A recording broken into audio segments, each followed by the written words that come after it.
90 Miles from Needles is brought to you by generous support from people just like you. You can join our ranks by going to 90milesfromneedles.com/donate. Hey y'all, thanks for joining us here at 90 Miles from Needles. I'm Chris. And I'm Alicia. And we are sitting under a giant boulder, sort of like slugs, in a sun-washed canyon somewhere in the Mojave Desert that is an extremely important place to a lot of tribes. We're going to not say exactly where it is. It's really easy to find if you do a little research. We've come here in part because it has been a while since we put out a podcast. It's been a little over a month. This longer than we like to go. And all I can say is our lives have been pretty complicated. There's a lot of stuff going on for me at work. Some of it extremely rewarding, other pieces of it not so much. And then Alicia has been having some interesting times in her life as well. I've been going through a divorce. My cat died. I moved. My whole life is upside down. But it's really good to come to this place. There's just this sense of surpassing calm underneath the buzzing of the flies and the bees. The flies are flying and the rocks are rocking and the cacti are cactiing. And whatever you brought with you falls away at the gates when you pass through. Yep.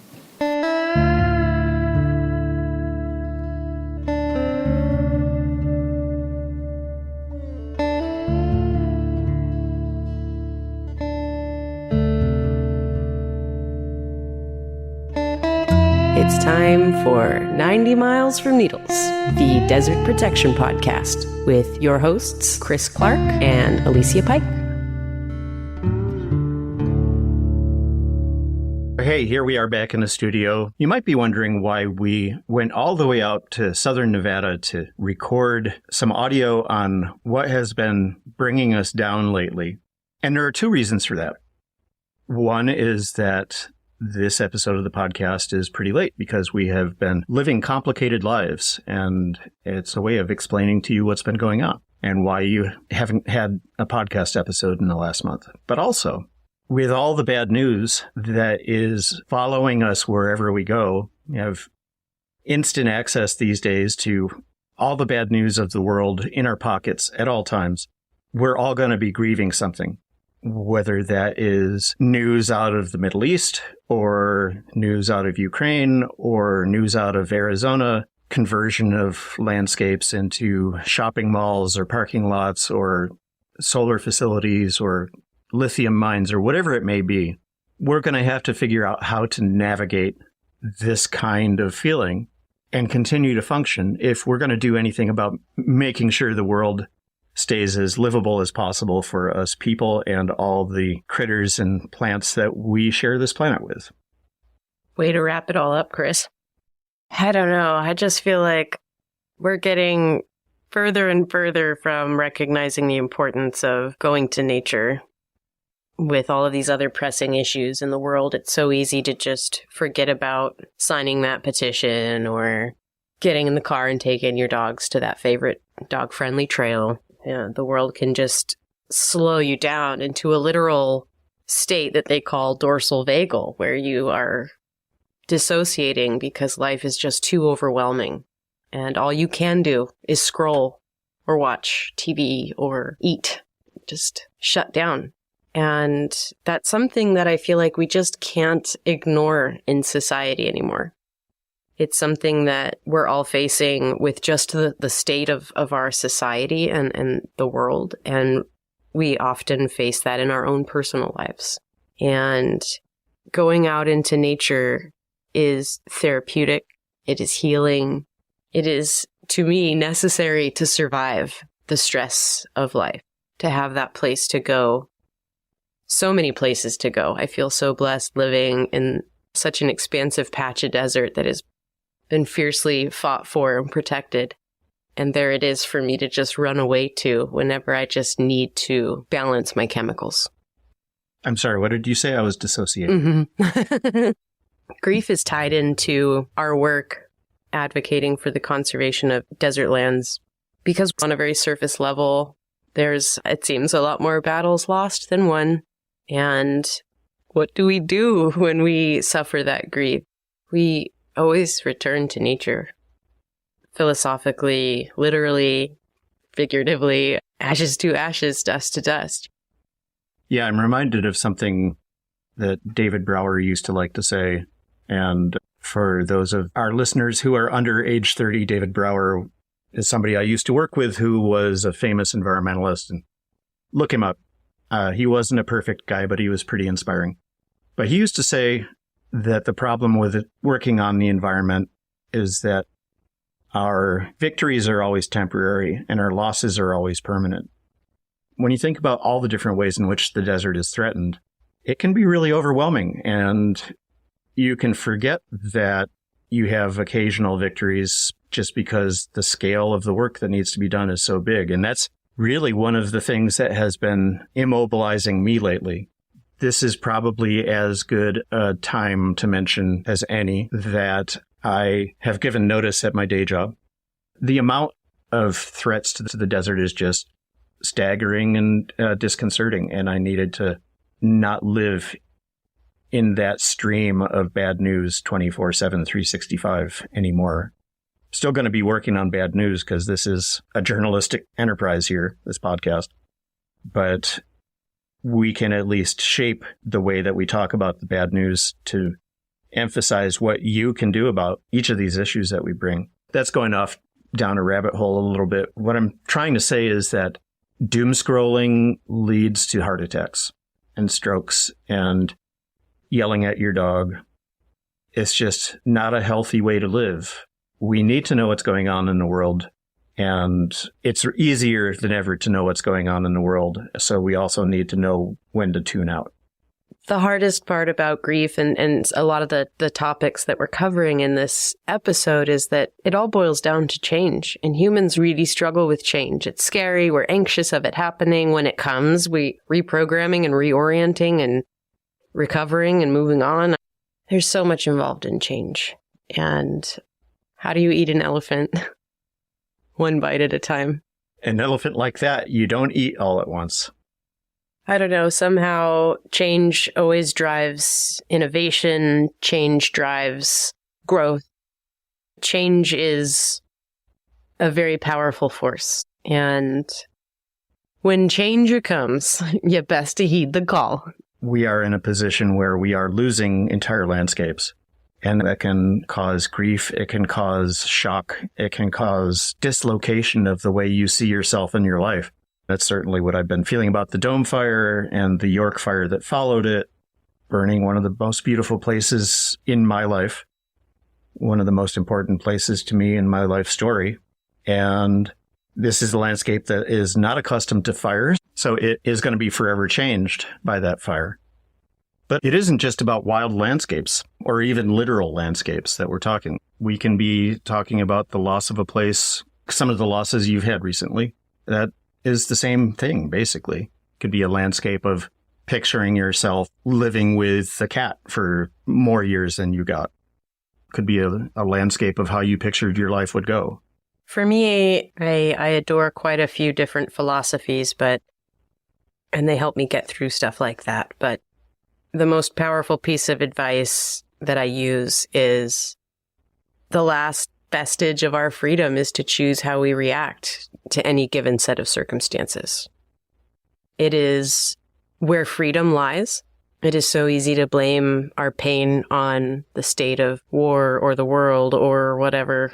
But right there, deep down inside of us is when my cat disappeared, I did everything I could to find her, but you've got to use your inner strength. I don't even know what I'm trying to say, but it's to not let something destroy you, to not let your pain take away your will to live, your will to eat, your will to function.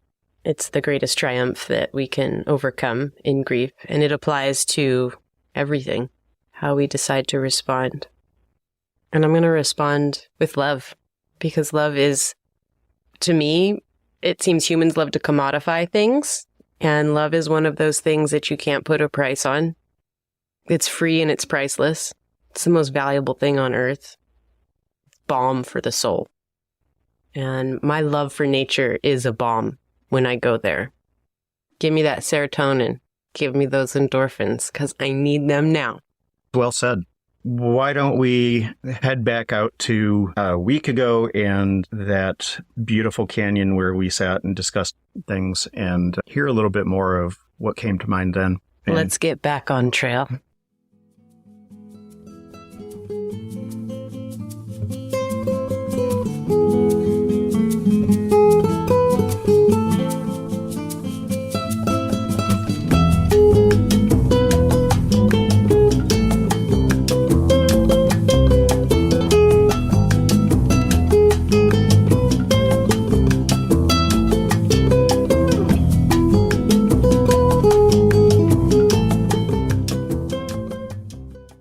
It's really good to come to this place. There's just this sense of surpassing calm underneath the buzzing of the flies and the bees. The flies are flying and the rocks are rocking and the cacti are cactiing. And whatever you brought with you falls away at the gates when you pass through. Yep. At least that's how it felt for me. I feel like this is something we're getting further and further away from as a people, as society pushes us into productive, terraformed environments where we're just cogs in a machine.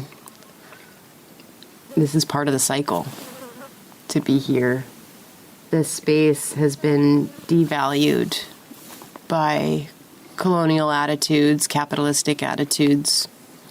If there isn't something to extract or exploit here, then what value does it have? Mm-hmm. And in times of grief, in times of joy, in times of contemplation, in times of sadness, in times of celebration, there's nowhere I'd rather be. It feels so good here. Nature provides. It is in us to be drawn to places like this. Our minds have electric energy, our hearts have magnetic energy, and so do the rocks. So does the water, so does this earth. Everything in this space we're in now feels so natural and easy. The body responds.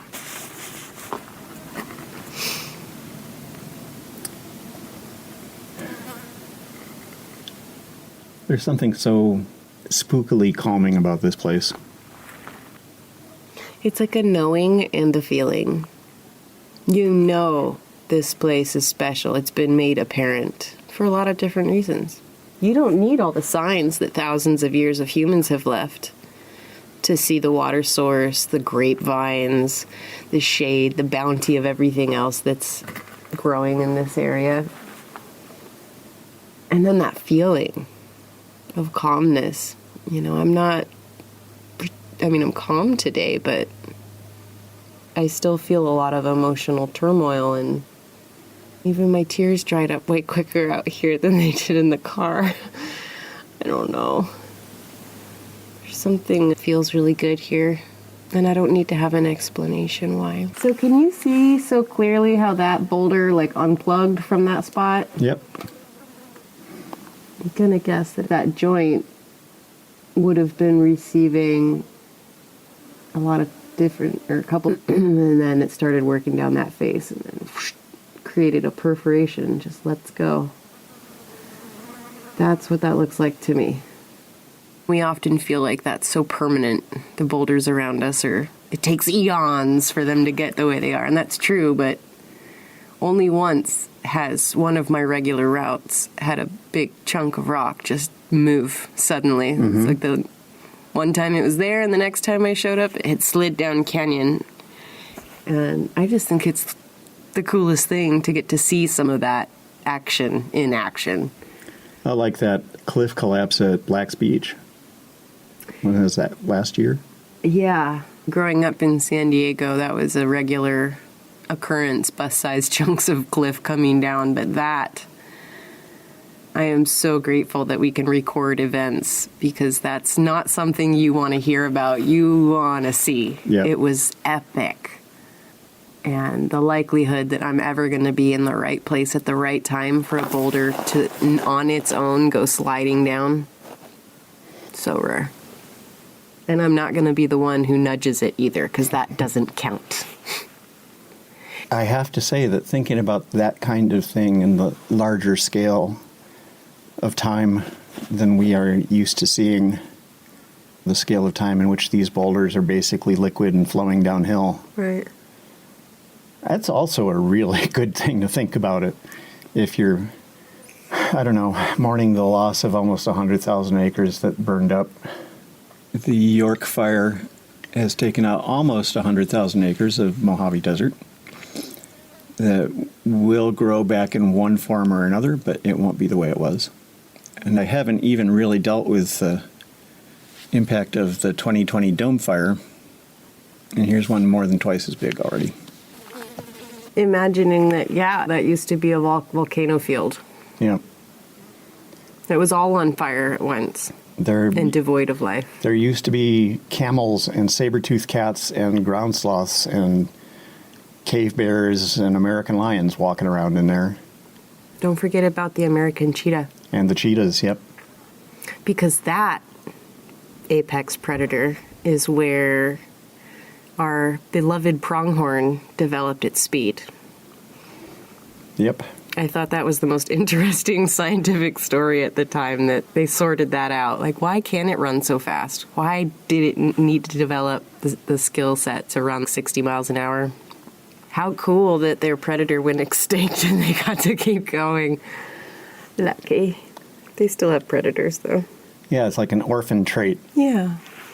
Like what people say with Joshua tree fruit and seed dispersal in the sloth, even though it's conjecture. Right. But it's conjecture that makes a lot of sense, you know? All these things that are evidence of times extremely long ago by our normal, everyday human standards. Like 12,000 years at a minimum. And I don't know, it's a weird kind of consolation to think of myself as a spark that doesn't last very long compared to the rocks and even some of the plants. Because it means that the stuff I'm sad about is also just a spark. Well, that's where I come back to from a spirituality standpoint, that we're all made of the same matter.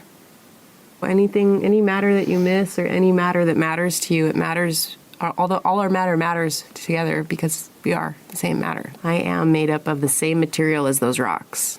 That's why I love them so much. For me, that seems to be the connection, but you don't have to feel that way for this to be true. It's true.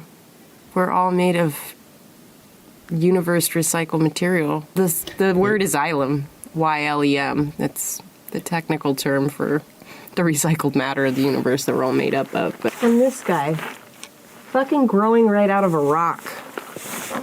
In apparently permanent shade. It's on the north face of the boulder. Of course, that might not be a bad thing around here. We've seen some beautiful examples of persistence in the face of adversity today. Yeah. On our walk in the wash earlier, that little 3-foot section of root rope coming out of the side of the bank and the plant still alive, hanging there like a glory bell, all decorated with flowers. It's a wonderful reminder that if you can keep on keeping on. Yeah. Another thing that nature really helps me to see all the time is, starting over again. Everything has to start over again. And I feel like our minds get in the way of how easy it really is. We tend to kid ourselves and think, oh, it's so hard. You have to start all over again. No matter what that situation is that you're starting over from, that's a real challenge. But out here, I'm constantly reminded, so what if it takes a decade? That's how long it takes. And that's okay, because life is a-coming, Yep. And it can be painfully reassuring when you think about the decade mark, like the swallows, the tortoise. They take a decade to get anywhere meaningful to survive. An inch of growth, a hard shell, and reproductive rights. You've got to wait And you might not make it, and that's just the way it is. Mm-hmm. And that's just the way it is.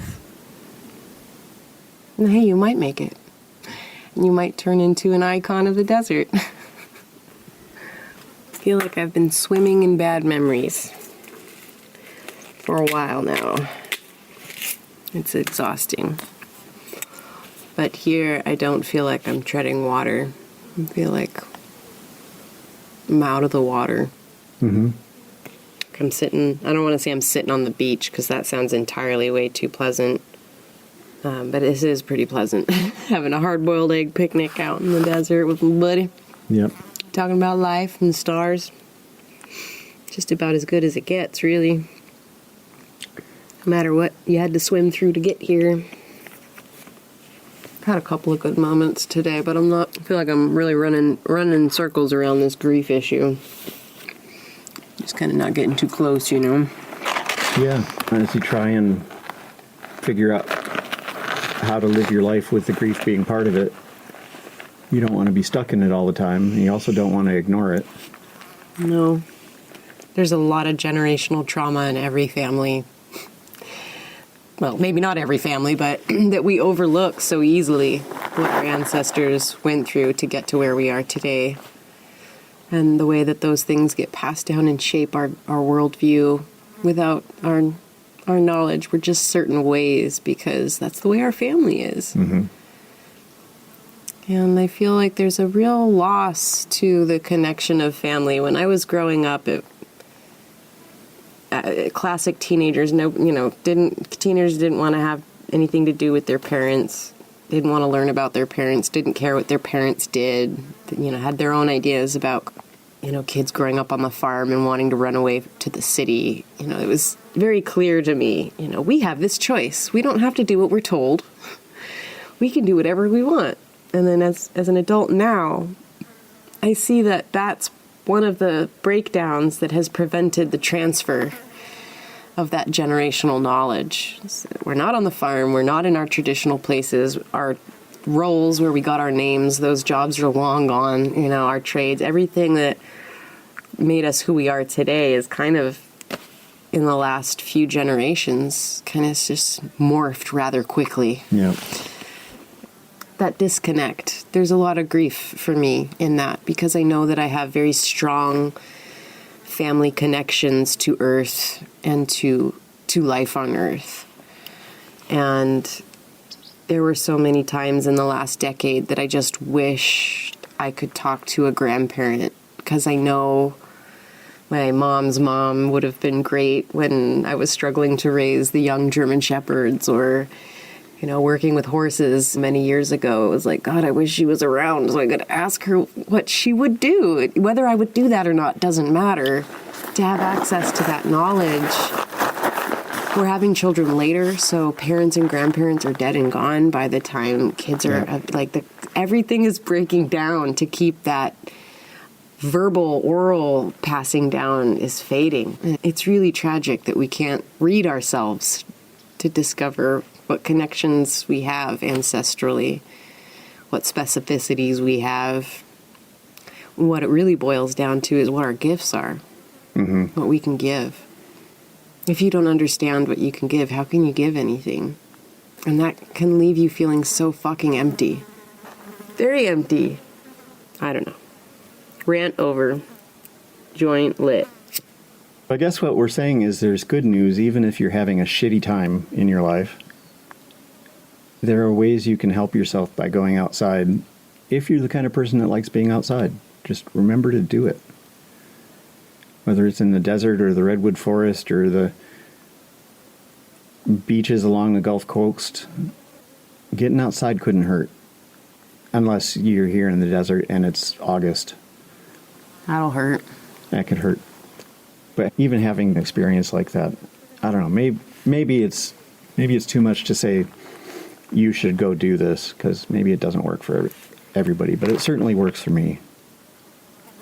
I think it's safe to say that nature is healing. Nature is grounding. Nature is soothing. Just the sound of it, the colors of it, just a practice of sitting on a bench and looking at a view and observing those beautiful green shrubs, the beautiful tan expired blossoms. You don't have to know what anything is. You can just appreciate the colors. And that is good for your brain. Mm-hmm. It is good for your body.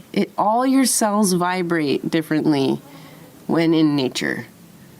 They are happy here, whether you are aware of it or not.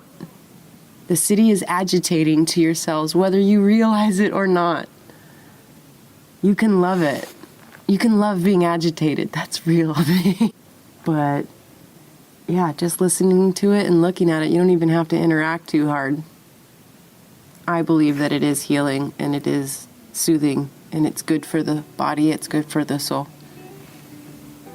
Even if you don't like it. Yeah. I think having a practice like that where you sit down and just say, all right, I'm just going to enjoy the colors. What colors do I see that I like? And it's going to be hard to be a brat to yourself and be like, I don't see anything that I like. You know, who does that? Nature's fucking beautiful.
Okay, we promised you some news about the podcast.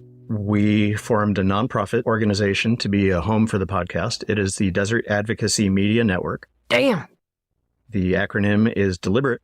And we also have made some changes in our own work lives that are going to free up more time to work on this. We look forward to the next year. We're going to do some amazing work. Going to get on the road and do some recording on location in places like the Four Corners or Southern Arizona or Northern Nevada. We're coming for you, Utah. We need your help. We are building something pretty great, and we would love it if you would join us. The Desert Advocacy Media Network has so much work to do, and we can't do it alone. Join us by email, by Patreon, by GiveButter, voice messages, podcast episode suggestions, music contributions, whatever strikes your fancy. If you want to jump on board and help us out, we're really open to hearing all of the ways you would love to help us. We want to build this organization into the place that is the first place you think of checking when you want to find out what's going on in the desert. Wouldn't it be great if there was just a place where you knew you could find information on everything that was going on in the desert? Not only a compendium of current events, but a permanent resource site. If we're going to do the job we want to do, it's going to be at least a half-time gig, probably more. And it's just not sustainable to do that without having a budget to allow us to be able to eat and pay rent or mortgage and just keep going on with our lives. Please check us out, 90milesfromneedles.com/donate. If you decide you want to raise funds for us on your birthday on Facebook, you can do that. Just search for Desert Advocacy Media Network when you set up a fundraiser, and it'll come to us. We're going to do great things. We are going to change the world with this podcast, and you are going to help us do it.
Rohini Walker is a desert expatriate from the UK who is really reshaping the way a lot of people in this part of the desert at least think about things like history and race and colonialism and health and spirituality. And she's just a marvelous person. We are lucky to have her as a friend. And she has some thoughts about trauma and nature and healing from wounds of whatever kind, physical, mental, emotional. And we wanted to share that with you. Let's listen in. Hi there, lovely listeners of 90 Miles from Needles. This is Rohini Walker in the high desert in Joshua Tree with a commentary on trauma as culture. For me, the working definition of trauma that's been the most clarifying is from the somatic therapeutic lens. That's from the body and sensation-based therapy. And this looks at trauma as our body's reaction to an incident rather than the incident itself. So when we're traumatized, our bodies become flooded with adrenaline and cortisol, the stress hormones, which moves us and activates us into fighting, fleeing, or freezing. And the reflexive reaction of fawning or appeasing is also a trauma-induced response in response to relational threat. So the rush of these chemicals is experienced as an intense energetic charge through our nervous systems, including numbness, which is the presence of too much charge and overwhelm. These trauma responses and the mobilization of stress hormones serve an evolutionary purpose when our lives are in actual danger, like running from a predator or being robbed or surviving abuse or swerving out of the way of an oncoming vehicle. But they start causing disease and imbalance in our systems, collectively, individually, when they become chronic, when they become culturally normalized in our bodies, in our lives, and in society. We become traumatized when the impact of a trauma response, the energetic charge, isn't resolved and released from our bodies and systems sufficiently and remains frozen or sometimes inflamed in place. This eventually becomes an identity layer from which we start to operate in the world, especially if we experience an event that evokes an uncomfortable feeling but is not actually threatening. So when this happens, we end up having less capacity, less space for life. We're not in current time because physiologically and therefore unconsciously, we're still looping on the stuck energetic charge of a past traumatic episode. Essentially, we just haven't fully processed and integrated the experience. And so on a biochemical level, our bodies haven't realized that we've survived it.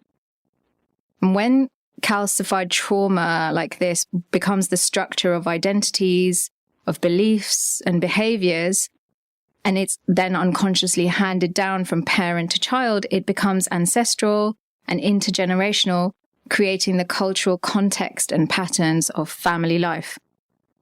Meanwhile, the artificial social, political, and economic systems that we live in and are currently in the process of evolving out of, I hope, also emerge from millennia-old traumas of oppression, of enslavement, exploitation, and genocide. One of the rawest wounds inflicted by these systems is belief in the lie, the maladaptive lie, that we're separate from nature. All of this ends up creating the dominant culture that we then become marinated in, a culture that's built by generation after generation of humans interpreting the world through the distortions of the trauma that's stuck in their bodies and in their nervous systems. From this, we then unconsciously again create our own beliefs, our own meanings about ourselves, the world, each other, which then unfold into our individual and collective experiences. When you look at animals in the wild, however, they instinctively know how to literally shake off the energetic charge after an event that caused a trauma response. Observe a jackrabbit that's managed to escape from a coyote. Once she's safely got away, she shakes her body to release the excess charge and calmly goes on with her grazing. Meanwhile, our cultures colonized us into deeply distrusting the wild wisdom of our beautiful animal bodies. From the earliest of ages, we're taught to sit still, be good, not fidget, and most certainly not shake or express any stuck charge or distressing emotion that needs to move through us. Our parents were taught the same, and their parents were taught the same, and the ones that came before them, and so on. Trauma is not for repressing, for becoming unconsciously identified with, and then creating our culture from. Trauma needs to be tended to, related to, and given the space to naturally resolve. It's a doorway, an opportunity through which we can come to know ourselves as inextricably part of the weaving of nature. We can start doing this by just becoming curious. The next time you become reactive, say for instance, someone says no to you for a request that you have for them, or you see something on social media that triggers you, just notice what that feels like in your body. And you don't need to judge it. Just start noticing the sensation, the constriction, the heat, the numbness, if there's numbness. Just start noticing what it feels like without judging it, and just being curious and giving it the space to be there. And this is a really powerful, simple first step towards beginning to dismantle and dissolve trauma as culture in our bodies, in our psyches, and in our lives.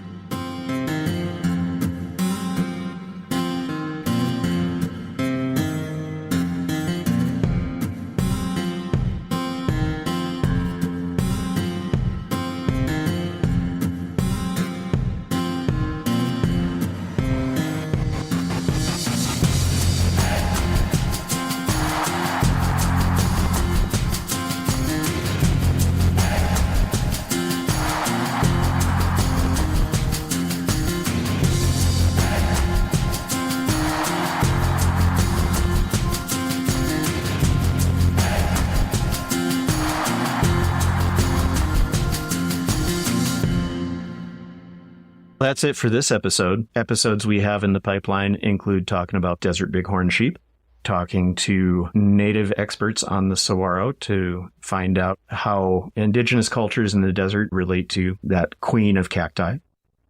We're talking to someone who is combating the rise of poaching of reptiles based on social media posts. And many more to come. Very likely including episodes that you, our listenership, and our supporters and our friends suggest to us. This is not a two-person operation. It's got to have more people contributing, more shoulders up against that wheel if we're going to move things, and we look forward to hearing from you. If you are one of those people that likes to either talk on the phone or text people, you can do either of those to us at 760-392-1996. Thanks for joining us. Thank you. See you next time. We love you.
Where'd you go?